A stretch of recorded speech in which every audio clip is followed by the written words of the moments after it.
جب سے چند بد نصیب لوگوں نے الٹی ٹیڑھی لکیریں کھینچ کر کے انہیں پیغمبر حسن کے خاکے قرار دیا تو امت کے سینوں میں ایک ابال پیدا ہوا۔ علامہ اقبال نے کہا تھا، مسلماں کو مسلماں کر دیا طوفان مغرب نے، تو رد عمل پیدا ہوا، اور پھر کائنات کا کوئی کونا اور گوشہ نہیں ہے اس کے بعد کہ جہاں حضور کا ذکر نہ ہو رہا ہو۔ آپ نے سنا ہوگا، اس بار اخبارات میں پڑھا ہوگا کہ سمندر میں مچھلیاں پکڑنے والے ماہی گیروں نے اپنی کشتیوں پر 12 ربیع الاول کے دن جھنڈے گاڑ کر کے سمندر کی سطح پر بھی نام محمد کے نعرے بلند کیے۔ مغرب کے پاس جدید سیٹلائٹ کا نظام موجود ہے، وہ دیکھے نا کہ کائنات کا کوئی کونا ایسا نہیں بچا ہے جہاں حضور کے نام کے قصیدے نہ پڑے جا رہے۔ اور سید اعلیٰ حضرت نے کیا خوب کہا، فرش پہ تازہ چھیڑ چھاڑ، عرش پہ طرفہ دھوم دھام، کان جدر لگائیے تیری ہی داستان۔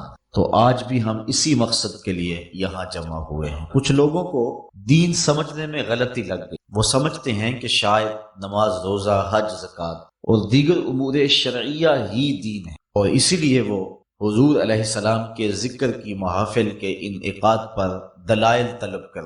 دلائل کی کمی نہیں ہے، ہمارے علماء دلائل کے انبار لگا دیں، لیکن میں کہا کرتا ہوں، کیا ذکر رسول کے لیے بھی کسی دلیل کی ضرورت ہے؟ کبھی ایسا ہوا ہے کہ پھولوں کا ذکر چھڑا ہو اور بلبل کہے لکھا کہاں ہے؟ کبھی ایسا ہوا ہے کہ بات شمع کی چل رہی ہو اور پروانہ دلیلیں ڈھونڈ رہا؟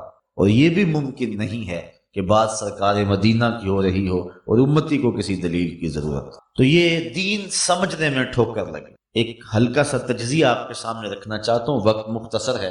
قرآن مجید کے اندر 6666 آیات ہیں، لیکن جن سے احکام شرعیہ ثابت ہوتے ہیں ان کی تعداد صرف 500۔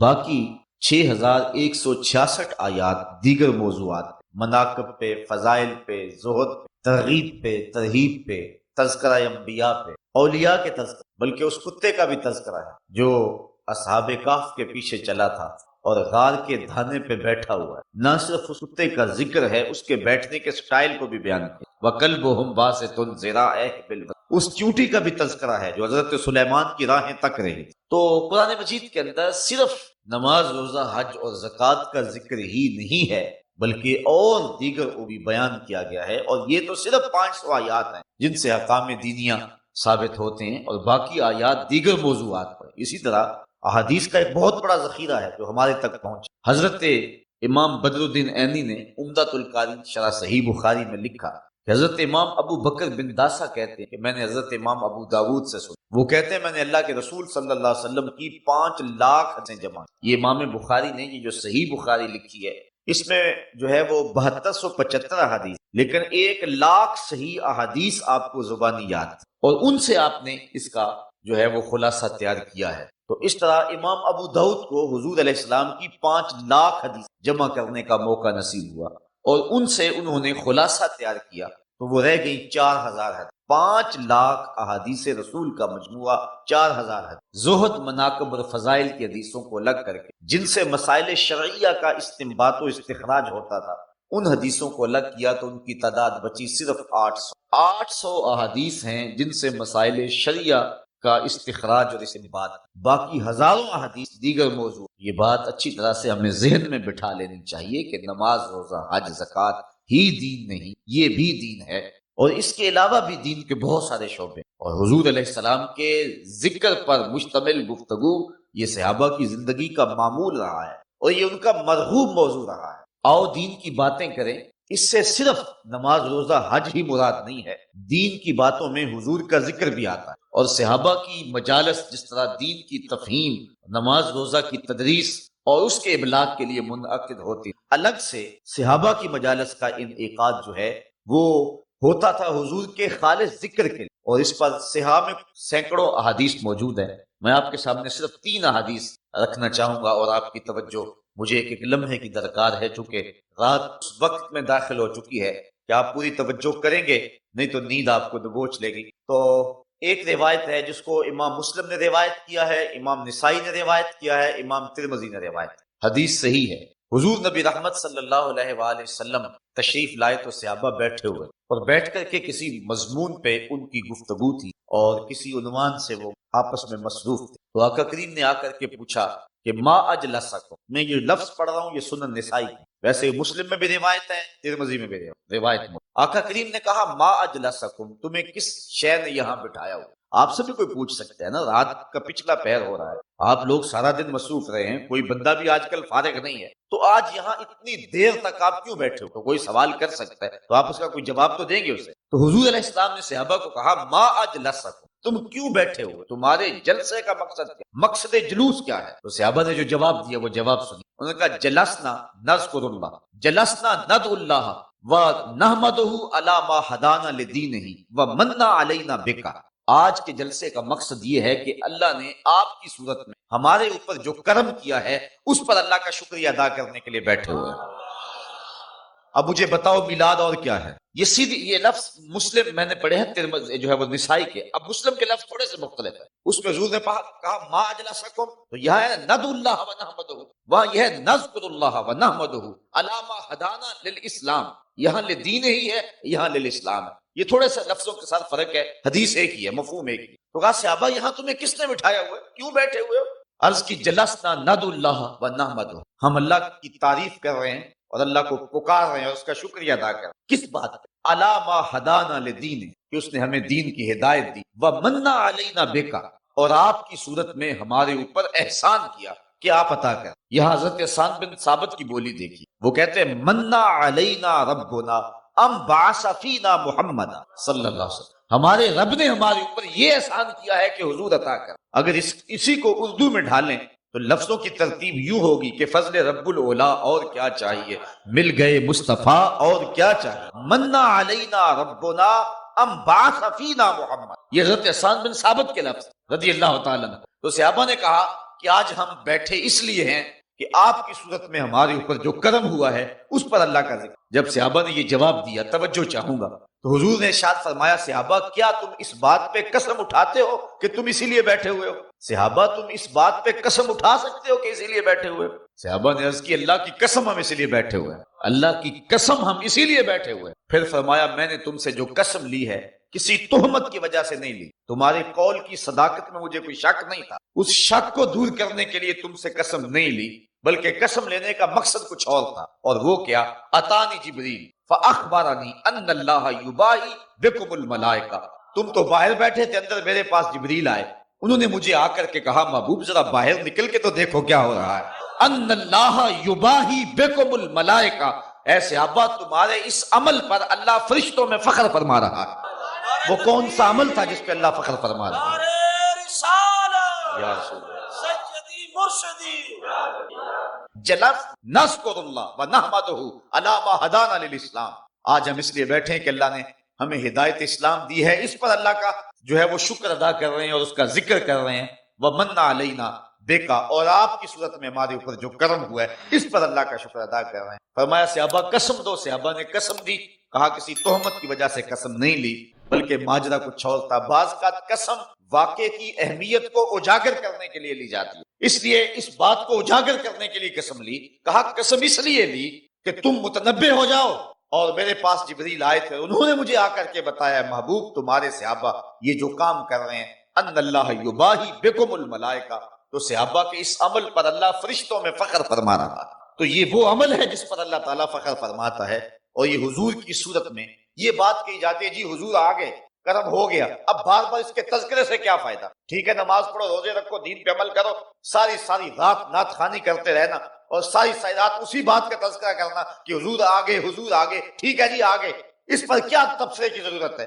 یہ صحابہ سے پوچھئے وہ کیوں بیٹھے ہوئے تھے؟ حضور مل گئے ہیں اور حضور کے حکم بھی سامنے ہیں، مسجد نبوی بھی ہے، نوافل پڑھ سکتے تھے صحابہ اور پڑھا کرتے تھے، مصحف موجود تھا ان کے پاس، تلاوت کر سکتے تھے، لیکن وہ کیوں بیٹھے ہوئے تھے؟ صحابہ سے پوچھا گیا باقاعدہ اور اس پر قسم لی گئی کہ بتاؤ کیوں بیٹھے ہوئے؟ انہوں نے کہا ہم بیٹھے اس لیے ہیں کہ وَمَنَّ عَلَيْنَا بِكَ، اللہ نے آپ کی صورت میں ہمارے اوپر جو کرم کیا ہے ہم بار بار اسی کا ذکر کرتے چلے جا رہے ہیں۔ اللہ اکبر۔ تو ایک بات تو یہ بات ذہن میں رکھیں کہ صرف نماز، روزے اور حج اور زکوٰۃ اور دیگر احکام شرعیہ کا نام ہی دین نہیں ہے، اکٹھے بیٹھ کے حسن محمد کی باتیں کرنا اور حضور کے آنے پہ اللہ کا تشکر ادا کرنا یہ بھی عین دین ہے۔ دوسری حدیث جس میں حضور علیہ السلام نے اپنا ذکر خود تشریف لائے، صحابہ باہم بیٹھے ہو اور آج تذکرہ چل رہا تھا نبیوں، ایک نے بولا حضرت آدم علیہ السلام کی بڑی شان، وہ ابو البشر انسانیت کا نقطۂ آغاز۔ دوسرا بولا بالکل ٹھیک کہا تم نے، لیکن حضرت ابراہیم علیہ السلام کا مرتبہ کون سا کم ہے؟ وہ بیٹے کی گردن پہ اللہ کے نام پہ چھری رکھتے ہیں اور جلتی ہوئی آگ کے انگاروں میں چھلانگ لگا دے۔ تیسرا بولا حضرت موسیٰ علیہ السلام کا مرتبہ کون سا تھوڑا ہے؟ ہاتھ میں عصا ہے، سر پہ امامہ ہے، اور فرعون کے دربار میں کھڑا ہو کے اللہ کا نبی توحید کا اعلان کرے۔ ایک نے کہا حضرت عیسیٰ علیہ السلام کی شان کون سی کم ہے؟ یہ گفتگو کر رہے تھے، آگے تذکرہ تو آنا ہی حضور کا تھا، لیکن حضور خود تشریف لے آئے، جس کا تذکرہ ہونا تھا وہ خود ہی آ گئے۔ آقا کریم فرمایا صحابہ کیا گفتگو کر رہے تھے؟ بلا جھجک کہا ہم نبیوں کا تذکرہ کر رہے ہیں۔ آج تو ایک پیر دوسرے پیر کا نام نہیں لینے دیتا، لیکن صحابہ نے کہا کہ حضور ہم نبیوں کا ذکر کر رہے ہیں۔ حضور خوش ہوئے، فرمایا تم نے کہا آدم صفی اللہ ہیں، ہوا کذالک، بالکل ہے۔ تم نے کہا نوح نجی اللہ ہیں، ہوا کذالک، بالکل ایسے۔ تم نے کہا ہے کہ موسیٰ کلیم اللہ ہیں، ہوا کذالک، بالکل ایسے۔ تم نے کہا عیسیٰ روح اللہ ہیں، ہوا کذالک، بالکل ایسے۔ آگے فرمایا الا وانا حبیب اللہ، سن لو میں بھی اللہ کا حبیب ہوں۔ لواء الحمد بیدی یوم القیامہ، سارا حمد کا جھنڈا قیامت کے دن میرے ہاتھ میں ہو۔ اور یہ جتنے نبیوں کا تم تذکرہ کر رہے ہو، آدم علیہ السلام سے لے کر کے حضرت عیسیٰ تک، یہ سارے کے سارے نبی میرے جھنڈے کے سائے تلے ہوں۔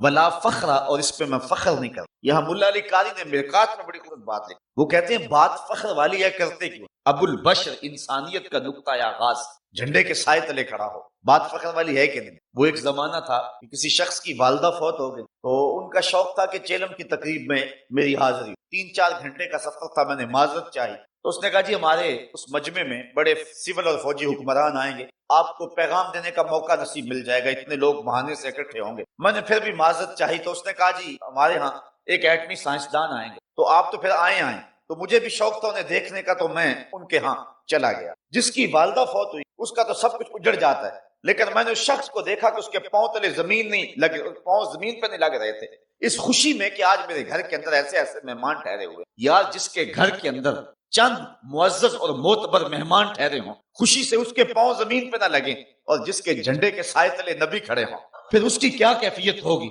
لیکن کہا ولا فخر، میں فخر نہیں کرتا۔ ملا علی قاری بولے ابو البشر انسانیت کا نقطۂ آغاز جھنڈے کے سائے تلے، لیکن ہے ولا فخر، میں نہیں فخر کرتا۔ شہنشاہ حسینہ ماہ خون، جس کے چراغ حسن سے پورا مصر روشن ہو، جناب یوسف علیہ السلام جھنڈے کے سائے تلے کھڑے، بات فخر والی ہے کہ نہیں؟ کہا ولا فخر، میں نہیں۔ پاؤں کی ٹھوکر سے مردے کو زندگی دینے والا اللہ کا جلیل القدر نبی، بن باپ کے پیدا ہونے والا، عیسیٰ روح اللہ، ماں کی آغوش میں نبوت کا اعلان کرنے والا اللہ کا جلیل القدر نبی، ماں کی آغوش میں اپنی نبوت کا اعلان کرنے والا، اور اللہ کی طرف سے انہیں کتاب عطا کر دی گئی، وہ کہے جھنڈے کے سائے تلے کھڑا ہے، بات فخر والی ہے کہ نہیں؟ کہا ولا فخر، میں نہیں۔ ملا علی قاری کہتے ہیں جب بات فخر والی ہے تو کرتے کیوں؟ پھر خود ہی کہا یہ حضور کے لیے فخر کی بات نہیں ہے کہ نبی جھنڈے کے سائے تلے آئے، بلکہ یہ نبیوں کے لیے فخر کی بات ہے کہ حضور کے جھنڈے کا سایہ مل گیا ہے۔ فخر کا دل میں دریچہ باز کرنا چاہیے، جن کا تو آقا ہے ان کو ناز کرنا ہے، یہ ان کے لیے ناز کی بات ہے کہ حضور کے جھنڈے کا سایہ نصیب ہو۔ لوگ چاند پہ جا کے فخر کر رہے ہیں، میرا نبی چاند کو قدموں میں بلا کر بھی فخر نہیں کر رہا۔ یہ حضور کے لیے فخر کی بات نہیں کہ چاند کو بلایا ہے، یہ چاند کے لیے فخر کی بات ہے کہ حضور نے بلایا۔ اگر اشارہ کسی اور سمت اٹھتا تو وہ بھی قدموں میں سلامیاں پیش کرتا۔ تو اب دیکھیے کہ یہاں حضور علیہ الصلوۃ والسلام کا ذکر اور انبیاء کا ذکر، اور خالص ساری مجلس اسی عنوان سے منعقد ہوتی ہے، اور یہ سراپا دی۔ تیسری ایک اور روایت جس کو حضرت ابو طفیل رضی اللہ تعالی عنہ نے روایت کیا ہے، یہ جلیل القدر صحابی، بلکہ صحابہ میں سب سے آخر میں وصال ان کا ہو، 110 ہجری میں ان کا انتقال ہو، حضور کے وصال کے پورا 100 سال بعد۔ حج کا موسم ہے، لوگوں کا اجتماع ہے، حضرت ابو طفیل اونچے ٹیلے پہ چڑھ گئے، لوگوں کی طرف اشارہ کر کے کہا لوگوں میری جانب آؤ، اس وقت روئے زمین پہ میرے علاوہ کوئی نہیں ہے جس نے حضور کو دیکھا، صرف یہی 2 آنکھیں ہیں جنہوں نے جمال محمد عربی کی زیارت کی۔ وہ استاد ابراہیم ذوق نے کہا تھا اپنے شاگردوں کو کہ آنے والی صدیاں تم پہ ناز کریں گی، اے لوگو تم نے ذوق کو دیکھا، تم نے ذوق سے باتیں کی۔ جس نے استاد ذوق کو دیکھا اس پہ تو زمانہ ناز کرے، پھر جن نگاہوں نے جمال رسول کو دیکھا ہے صلی اللہ علیہ وسلم، تو پھر ان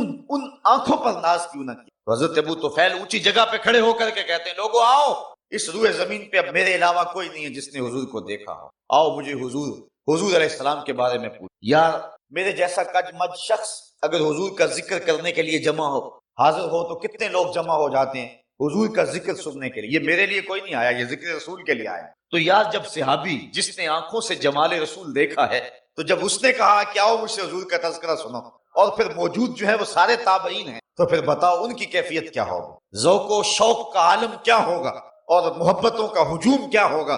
تو لوگوں نے اکٹھے ہو کر کے ہجوم کر کے حضرت ابو طفیل کے چاروں طرف گھیرا ڈال لیا اور کہا صف لنا رسول اللہ صلی اللہ علیہ وسلم، ہمیں حضور کا حلیہ بیان کر دیجیے، ہمیں بتائیے حضور کیسے تھے۔ تو حضرت ابو طفیل نے 3 لفظوں میں حضور کا حلیہ بیان کیا۔ وہ 3 لفظ آسان ہے، اگر آپ یاد کر سکیں تو حضور کے وصاف اور حلیہ نگاروں میں آپ کا نام بھی شامل ہو جائے کہ آپ کو بھی حضور کا حلیہ آتا ہے۔ ایک تو لمبے تذکرے حضور کے حلیے پہ، امام ترمذی نے پوری کتاب لکھی ہے شمائل ترمذی، علماء نے اس پر اور بہت کچھ لکھا ہے، لیکن یہ 3 لفظوں میں حضرت ابو طفیل نے جو ہے وہ حضور کا حلیہ بیان کیا۔ لوگوں نے کہا صف لنا رسول اللہ صلی اللہ علیہ وسلم، ہمیں حضور کا حلیہ بیان کیا۔ حضرت ابو طفیل نے کہا کان رسول اللہ صلی اللہ علیہ وسلم ابیض ملیحا مکسدا، 3 لفظوں میں حضور کا حلیہ، ایک تو چٹے رنگ کے تھے حضور کا حلیہ بیان کیا، ایک تو سفید رنگ کے تھے ابیض۔ اللہ اکبر، یہ ابیض کا لفظ حضور کے لیے انہوں نے بولا۔ ویسے بعض کتابوں میں ازہر اللون کے لفظ، حضور کا رنگ چمکدار۔ ام معبد نے جو حضور کا حلیہ بیان کیا تو اس کے لفظ ہیں رأیت رجلا ظاہر البزار، میں نے ایک ایسا شخص دیکھا جس کا چہرہ نکھرا ہوا تھا۔ اللہ اکبر، یہ بنو خزاع کی عورت تھی۔ ہجرت کی رات حضور علیہ الصلوۃ والسلام اس کے مکان کے قریب سے گزرنے لگے تو بھوک کی جو ہے وہ شدت حضور کو محسوس ہوئی، تو یہاں رکے اور اس کو کہا کہ اگر کچھ ہے ہمارے تو ہمیں پیش کرو۔ تو اس نے کہا کہ میں ایک دیہاتی عورت ہوں اور ایک عرب خاتون، عربوں کے ہاں مہمان آ جائے وہ تو سب کچھ لٹا دینے کے لیے تیار ہوتے ہیں، اور پھر مہمان بھی اتنے سونے آ جائیں، وہ کہتی ہے لو کانت اندی شیء ما آوزکم الکرا، اگر میرے پاس کچھ ہوتا تو میں کچھ کسر نہ کروں، میں رج کے خدمت کرتی، لیکن افسوس یہ ہے کہ اس وقت جب آپ آئے ہو میرے پاس کچھ ہے نہیں کہ جو آپ کے لیے پیش کر سکوں، اور اس کا مجھے افسوس رہے گا۔ ایک کونے میں بکری بندھی ہوئی تھی، حضور نے ارشاد فرمایا اگر تم کہو تو اس کا دودھ دھو لے۔ اس نے کہا اس کی تو ہڈیوں میں گودا بھی نہیں، چلنے کے قابل بھی نہیں کہ ریوڑ کے ساتھ جاتی۔ فرمایا اگر تم اذن دیتی ہو تو ہم اس کا دودھ دھو لیتے۔ اس نے کہا مجھے کیا اعتراض ہو سکتا، اگر یہ دودھ دیتی ہے تو مجھے کیا اعتراض ہے۔ حضرت ابو بکر صدیق رضی اللہ تعالیٰ عنہ نے آگے بڑھ کے بکری کو کھولا، حضور نے دستے برکت، دستے شفا، دستے نور اس بکری کی پشت پہ پھیرا۔ راوی کہتا اس نے ٹانگیں چوڑی کر اور اس کی کھیری میں دودھ اترایا۔ حضور نے فرمایا برتن لاؤ، بکری کا پاؤ 1.5 پاؤ دودھ ہوتا، اس نے چھوٹا سا برتن پیش کیا۔ حضور نے جب دودھ دھویا تو راوی کہتا ہے کہ جھاگ اٹھنے لگی۔ جھاگ اٹھنے سے مراد یہ ہے کہ دودھ کثرت سے تھا اور دودھ کی تیزی بہت تھی، اس لیے جھاگ اٹھ۔ برتن بھر گیا، فرمایا دوسرا برتن لاؤ، وہ لایا گیا، وہ بھی بھر گیا، تیسرا لایا گیا، حتیٰ کہ ام معبد کے گھر کی تھالیاں بھی دودھ سے بھر گئی، لیکن دودھ اب بھی ختم نہیں ہوا۔ لگتا تھا اللہ نے بکری کے تھنوں کا تعلق کوثر کی نہر سے جوڑ دیا تھا۔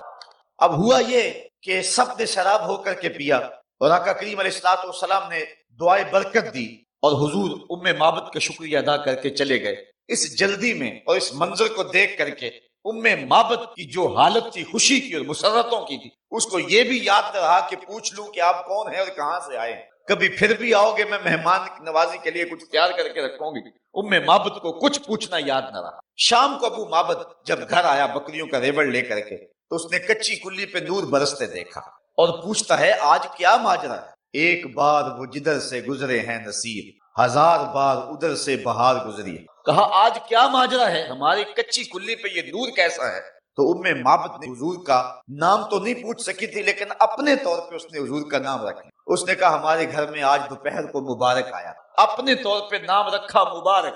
ابو معبد پوچھتا ہے بتا مبارک کیسا؟ ام معبد تصف رسول اللہ صلی اللہ علیہ وسلم، پھر ام معبد حضور کا حلیہ بیان کرتا۔ بچپن میں ایک کتاب نظر سے گزری تھی، علموا اولادکم محبت رسول صلی اللہ علیہ وسلم، ڈاکٹر عبدو یمانی ایک عرب رائٹر ہے، ان کی کتاب ہے۔ تو میرا خیال ہے مجھے یاد پڑ رہا ہے کہ میں نے عربی میں پہلی کتاب یہی پڑھی تھی، اس میں ام معبد کا جو ذکر کیا ہے نا، تو اس نے اس کا جو عنوان قائم کیا ہے، ام معبد کی حدیث کا جو عنوان قائم کیا ہے، وہ میری زبان سے نکلا تو مجھے پرانا دور یاد آ گیا، یہی اس نے عنوان مقرر کیا، ام معبد تصف رسول اللہ صلی اللہ علیہ وسلم۔ اتنا خوبصورت عنوان اس نے رکھا ہے، وہ جو ہیڈنگ دیا اس نے وہ یہ ہے، ام معبد تصف رسول اللہ۔ وہ کہتا ہے ام معبد حضور کا حلیہ بیان کرتے ہیں، اب اس کے نیچے ساری حدیث بیان ہے۔ تو ام معبد نے کہا کہ اے میرے شوہر میں کیا بتاؤں وہ مبارک کیسا؟ رأیت رجلا ظاہر الوضاء، میں نے ایسا شخص دیکھا کہ جو بالکل چمکدار چہرے والا تھا، وسیمن کسیمن، خوبصورت تھا، خوب رو تھا،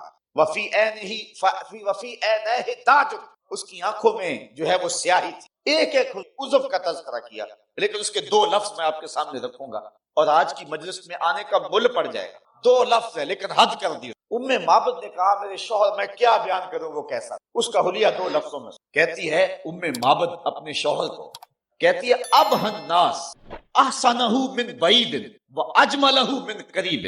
میرے شوہر میں کیا بتاؤں وہ کتنا سونا تھا. وہ اتنا سونا تھا جب دور سے آتا تھا تو سونا لگتا تھا، جب نیڑے آ گیا تو اور سونا لگتا تھا. کچھ لوگ ہیں دور سے اچھے لگتے ہیں، قریب سے بھلے نہیں لگتے. اور اس میں اس نے صرف حضور کا حلیہ بیان نہیں کیا، حضور کی سیرت بھی بیان. بہت کچھ لوگ دور سے اچھے لگتے ہیں، رشتہ داری کر کے دیکھو تو پتہ چلتا ہے کیا. دور سے بھلے لگتے ہیں، قریب آئے تو کچھ اور ہوتا ہے. وہ کیا کسی نے کہا تھا اس کے لہجے میں یوں تو برف تھی، لیکن جو چھو کے دیکھا تو ہاتھ جل گئے. دور سے بھلے اور قریب آئے تو کان پھٹتے ہیں، اور دور سے ڈھول سہانے دکھائی دیتے ہیں. کچھ لوگ دور سے سونے لگتے ہیں، کچھ قریب سے سونے لگتے ہیں، اور کچھ نہ دور سے سونے لگتے ہیں نہ قریب سے سونے. اس نے کہا لیکن یہ ایسا تھا کہ دور تھا تو سونا لگتا تھا، قریب آیا تو اور سونا لگتا تھا. اللہ اکبر، حد کر دی معبد. اچھا، ابو معبد روزانہ شام کو جب بکریوں کا ریوڑ لے کر کے آتا ہے اور معبد کھانا لے کر کے آتی ہے اپنے شوہر کے لیے، تو معبد جب کھانا پیش کرنے لگتی ہے تو ابو معبد کہتا ہے کھانا رہنے دو، کھانا بعد میں کھائیں گے، پہلے مبارک کی باتیں تو سناؤ. روزانہ ان کے گھر میں مبارک کی باتیں ہوتی. اگر اس کو میں سادے لہجے میں کہہ دوں، شاہ صاحب کے کہہ رہے تھے سادہ بول، سادے لہجے میں کہوں یا سنی لہجے میں کہہ دوں تو روزانہ ان کے گھر میں محفل میلاد ہوتی. چونکہ حسن محمد کے قصیدے پڑھنا ہی تو محفل میلاد ہے نا. اللہ اکبر. تو ابو معبد جب آتا ہے شام کو ریوڑ لے کر کے، معبد بکریاں لے کر کے آتی ہے، وہ روٹی لے کر کے آتی ہے، کھانا لے کر کے آتی ہے. ابو معبد کہتا ہے کھانا بعد میں کھائیں گے، پہلے مبارک کی بات ہے. روزانہ ان کے گھر میں مبارک کا ذکر چلتا. کبھی کبھی وہ بچہ بھی بولتا امی مبارک نے یوں ہاتھ رکھا تھا اور اس طرح بکری نے ٹانگیں چوڑی کر دی. ابو معبد کہتا ہے کبھی مبارک پھر پلٹ کے آیا، میں اب بکریاں دور نہیں لے کے جایا کروں، ان آس پاس پہاڑوں میں رہوں. جب بھی کبھی مبارک آئے تو بچے کو دھڑا دینا، دیر نہ کرنا، میں بھی مبارک سے ملنا چاہوں. اچھا، ابو معبد بکریاں لے کے گیا ہوا ہے. معبد گھر کا سودا سلف لینے کے لیے قریبی بستی، سودا نہیں مل رہا، چلتے چلتے آگے چلتے چلتے مدینہ منورہ پہنچ. بازار میں سودا خرید رہی تھی کہ حضرت ابو بکر صدیق رضی اللہ تعالی عنہ. معبد نے تو نہیں دیکھا لیکن بچے نے دیکھ لی. اب بچے نے جو کہا وہ لفظ سنی، میں وہ سارے لفظ آپ کے سامنے رکھوں گا. وہ اس کا ترجمہ نہ بھی کروں تو پھر بھی آپ لفظوں کے اندر جو ہے وہ خوشی کا اظہار ہے اور جو کیفیت ہے لفظوں کی، اس سے پتہ آپ لگائیں گے کہ کتنی خوشی کا عالم تھا. وہ بچہ خوشی سے اچھلا اور کہنے لگا یا اماں ہو حاضر رجل الذی کانا مال مبارک. امی یہ وہ بندہ جا رہا جو اس دن مبارک کے ساتھ تھا.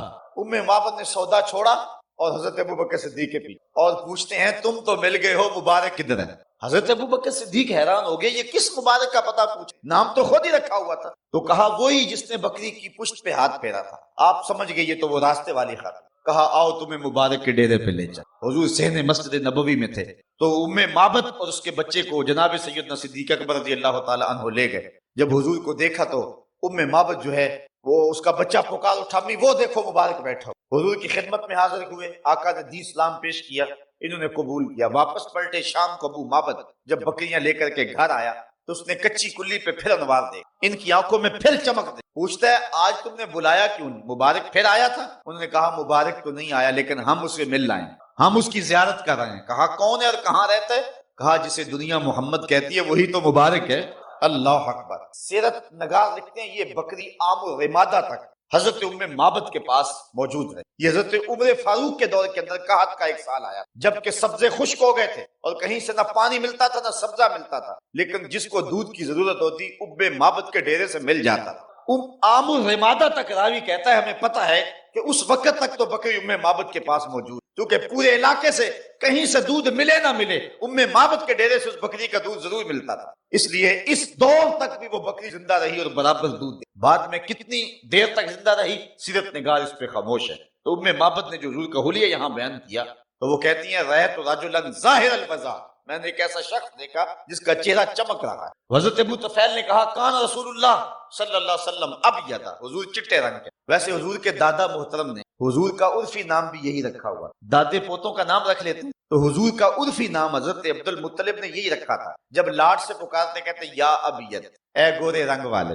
اور بلکہ حضور کے چچا جناب ابو طالب کا جو قصیدہ ہے اس میں یہی لفظ ہے وَأَبْيَضُ يُسْتَسْقَى الْغَمَامُ بِوَجْهِهِ سَمَالُ الْيَتَامَى عِصْمَةٌ لِلْأَرَامِلِ. یہ میری گوری رنگت والا بھتیجا جس کے چہرے کو دیکھ کے بادل امٹ کے آ جاتے، جو یتیموں کا سہارا ہے اور بیواؤں کا آسرا. کا ایک تو حضور چٹے رنگ، دوسرا فرمایا ملیحن نمکین حسن، ملاحت بھی حسن، صباحت بھی حسن کا جمال ہے، اور حسن کی کشش صباحت میں بھی بہت ہے، لیکن جو مزہ ملاحت میں ہے، حسن نمکین میں ہے، وہ حسن سبی میں نہیں۔ حضور نے فرمایا انا املہ واخی یوسف اصبر، میں نمکین حسن والا ہوں اور میرا بھائی یوسف میٹھے حسن۔ وہاں زنان مصر نے انگلیاں کاٹ، اور سیدہ عائشہ کہتی ہیں لوامی زلیخاں لو راینا جبین، زلیخا کو ملامت کرنے والی اگر میرے محبوب کی پیشانی دیکھ لیتی تو وہ اپنے دل کاٹ لیتی۔ اور سید اعلی حضرت کا یہاں انداز دیکھی، تضاد کا شعر ہے۔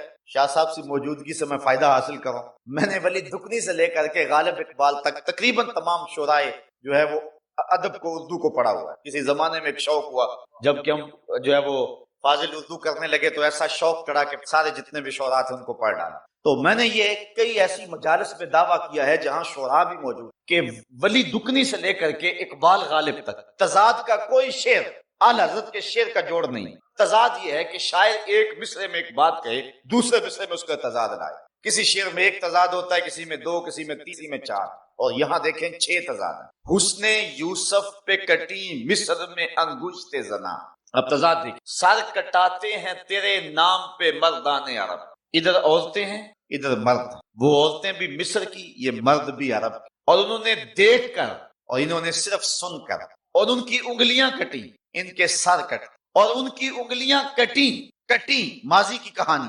کٹاتے ہیں مضارع ہے، تسلسل جاری ہے، عامر چیمہ نے بھی کل گردن کٹوائی، اور ادھر کٹی یہ بے اختیاری میں وہ لازم ہے، اور کٹاتے ہیں متعدی ہے، کس پایا جاتا، اور ادھر انگلیاں کٹ گئیں ایمان پھر بھی نہ لائیں، ادھر ایمان پہلے لائے سر پھر کٹائے۔ سخن شاعری شہر یار اپنی جگہ، نعت کہنے کو احمد رضا چاہ، اللہ حسن یوسف پہ کٹی مصر میں انگشت زنا، اور سر کٹاتے ہیں تیرے نام پہ مردان عرب۔ یہ حسن ملی کی کشش ہے کہ جس سے لوگوں نے اپنے سر بھی کٹوا لی، اور تا حنوز یہ سلسلہ جاری ہے۔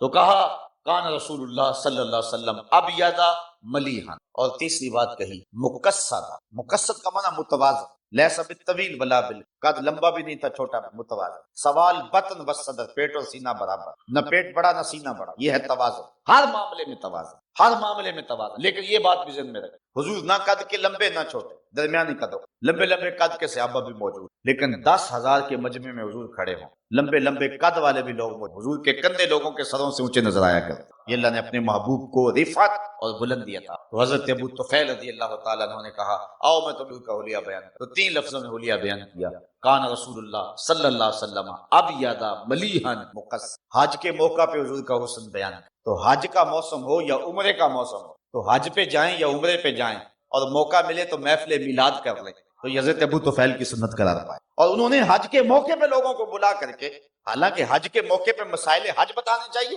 کہ حج کے مسائل کیا ہو مجھ سے سنو، لیکن کہا سے آپ پوچھنے والوں نے بھی پوچھا اور بتانے والے نے بھی بتایا، کہا حج کے مسائل تو آتے ہیں، یہ بتاؤ کہ حضور کا حلیہ کیسا تھا۔ تو حضرت ابو طفیل نے حج کے موسم پہ حضور کا حلیہ بیان کیا۔ تو یہ غلطی لگ گئی کچھ لوگوں کو کہ انہوں نے دین کا انحصار صرف احکام پہ کر لیا، اور باقی جہاں سے دین پھوٹتا ہے اس کو چھوڑ دیا۔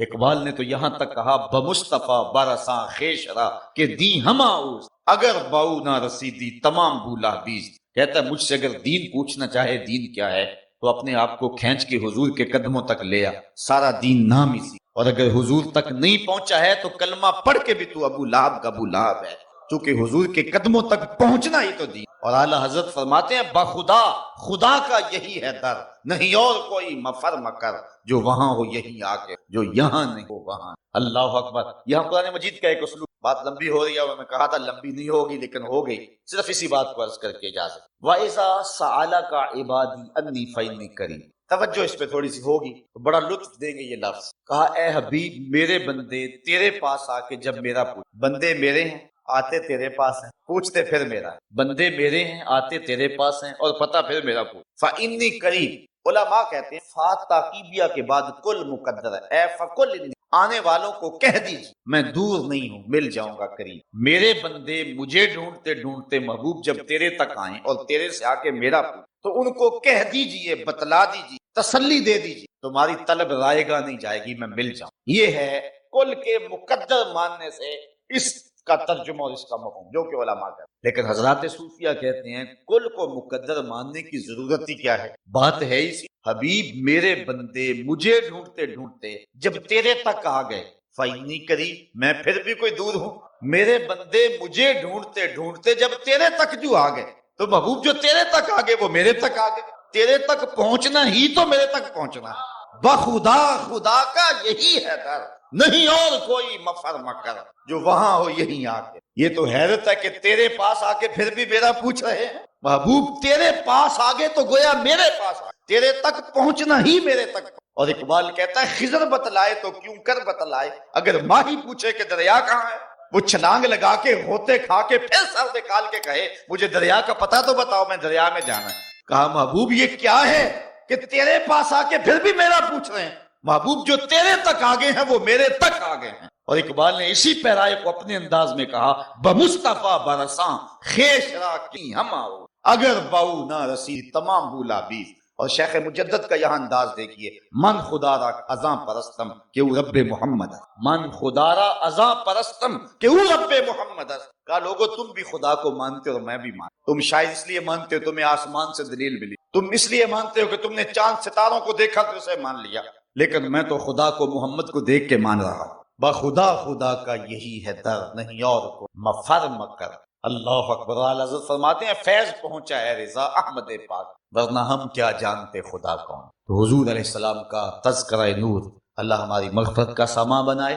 ہمارے عقیدے کی پختگی اور ذوق کی فراوانی کا سبب بنائے سے، اور ہمارے محترم ملک صاحبان جو کہ ہر سال اپنے آقا و مولا کے حضور اپنی محبتوں اور عقیدتوں کا اظہار بصورت محفل نعت میلاد النبی صلی اللہ علیہ وسلم کرتے ہیں، اللہ ان کے رزق میں، کاروبار میں، دین دنیا آخرت، معاش اور معاشرت کے اندر حسن و جمال پیدا کر دے۔ بالخصوص آج کی مجلس میں باقی دعاؤں کے ساتھ ساتھ ان کے والد بزرگوار کے لیے